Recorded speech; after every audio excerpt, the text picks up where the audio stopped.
خوش آمدید۔ کبھی سوچا ہے کہ وہ کیا چیز ہے جو انسانی رشتوں کو واقعی مضبوط اور دیرپا بناتی ہے؟ چلیں آج اسی راز سے پردہ اٹھاتے ہیں۔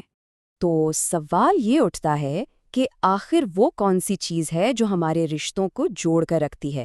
کیا یہ صرف اچھی باتیں ہیں، یا ایک جیسی دلچسپیاں، یا پھر معاملہ اس سے کچھ زیادہ گہرا ہے؟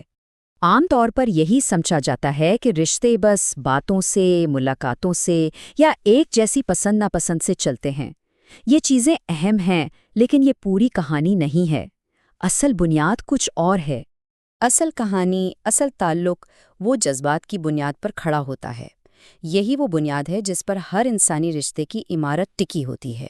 تو جب ہم یہ کہتے ہیں کہ رشتوں کی بنیاد جذبات ہیں، تو اس کا اصل میں مطلب کیا ہے؟ چلیں اس کو ذرا گہرائی میں جا کر سمجھتے ہیں کہ یہ کام کیسے کرتی ہے اور اتنی اہم کیوں ہے۔ دیکھیں، انسانی رشتے کوئی بے جان چیز تو ہے نہیں، ان میں روح پھونکنے والی چیز ہیں احساسات، جیسے محبت، عزت، توجہ، اور یہ کوئی ون وے ٹریفک نہیں ہے۔ ان احساسات کا لین دین یہی تعلق کی اصل روح ہے، اور نفسیات میں اس کے ایک خاص نام بھی ہے، اور وہ نام ہے جذباتی باہمیت، یا جسے انگریزی میں ایموشنل ریسیپروسٹی کہتے ہیں۔ اب یہ نام سننے میں شاید تھوڑا مشکل لگے، لیکن اس کا مطلب بہت سیدھا سادہ ہے۔ آسان لفظوں میں جب کوئی ایک شخص پیار، عزت یا توجہ دیتا ہے تو دوسرا شخص بھی اس کا کسی نہ کسی طرح جواب دیتا ہے۔ بس یہی ہے جذباتی باہمیت، ایک قسم کا جذباتی لین دین۔ اس پورے عمل کے دو بہت آسان سے سٹیپس ہیں۔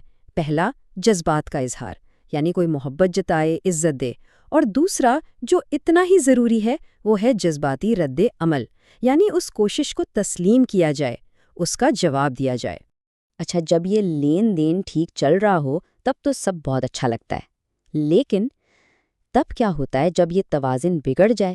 جب ایک طرف سے تو جذبات کا دریا بہہ رہا ہو اور دوسری طرف سے بالکل خاموشی ہو۔ اب ذرا اس فرق کو دیکھیں۔ جہاں باہمیت ہے وہاں رشتوں میں ایک توازن ہے، بھروسہ ہے، ایک اپنائیت ہے۔ لیکن جہاں یہ نہیں، وہاں رشتے ٹوٹنے لگتے ہیں، بے قدری کا احساس گھر کر جاتا ہے، اور آخر میں بچتی ہے تو بس تلخی اور ایک عجیب سی سرد مہری۔ اور ایسا کیوں ہوتا ہے؟ کیونکہ دیکھیں، ہر انسان کی ایک بنیادی خواہش ہوتی ہے کہ اسے اہمیت دی جائے۔ ہم سب چاہتے ہیں کہ ہماری موجودگی، ہماری کوششیں دوسروں کے لیے کوئی معنی رکھتی ہوں، اور جذباتی باہمیت اسی ضرورت کو پورا کرتی ہے۔ چلیں، یہ تو تھی ساری تھیوری۔ اب دیکھتے ہیں کہ ہماری روزمرہ کی زندگی میں، ہمارے رشتوں میں یہ اصول کیسے کام کرتا ہے۔ کچھ مثالیں دیکھتے ہیں۔ میاں بیوی کے رشتے میں تو یہ بالکل بنیاد ہے۔ اگر ایک ساتھی دوسرے کے احساسات کو، اس کی کوششوں کو مسلسل نظر انداز کرتا رہے تو دلوں میں فاصلے بڑھتے ہی چلے جاتے ہیں، چاہے وہ ایک ہی چھت کے نیچے کیوں نہ رہ رہے ہوں۔ یہی بات والدین اور بچوں کے رشتے کر بھی آتی ہے۔ والدین کے لیے ضروری ہے کہ وہ صرف حکم نہ چلائیں، بچوں کے جذبات کو بھی سمجھیں، اور اسی طرح بچوں کو بھی ماں باپ کی محبت اور قربانیوں کا احساس ہونا چاہیے۔ یہ دونوں طرف سے چلنے والا رشتہ ہے۔ اور یہ معاملہ صرف گھر کے رشتوں تک نہیں ہے، پورے معاشرے کو دیکھیں تو اعتماد، تعاون، یہ سب چیزیں باہمی احترام پر ہی تو کھڑی ہیں۔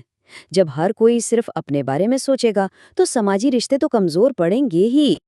اچھا، یہاں ایک بہت اہم بات سمجھنے کی ہے۔ جذباتی باہمیت کا یہ مطلب ہرگز نہیں کہ جیسا ایکشن ہو ویسا ہی ری ایکشن ہو، یعنی اگر کوئی ایک کام کرے تو جواب میں بھی وہی کام کیا جائے، ایسا نہیں ہے۔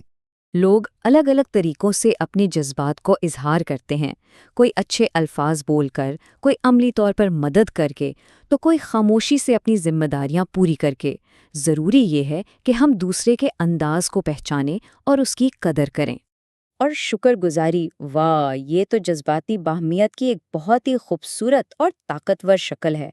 جب ہم کسی کی چھوٹی سی کوشش پر بھی اس کا شکریہ ادا کرتے ہیں تو یہ رشتے کو بہت مضبوط کرتا ہے۔ تو ان سب باتوں کے بعد ہم واپس اپنے شروع کے سوال پر آتے ہیں کہ آخر مضبوط اور دیرپا رشتوں کا اصل راز ہے کیا؟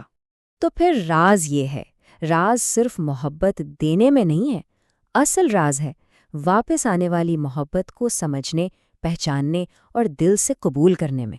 جب یہ جذباتی لین دین کا چکر مکمل ہوتا ہے، تبھی رشتے صحیح معنوں میں مکمل ہوتے ہیں۔ اور آخر میں یہ ایک سوال ہم سب کے سوچنے کے لیے، ہمارے اپنے رشتوں میں اس باہمیت کا توازن کیسا ہے؟ کیا ہم جتنا جذبہ دیتے ہیں اتنا ہی واپس آنے والے جذبے کو قبول کرنے اور اس کی قدر کرنے کے لیے بھی تیار ہیں؟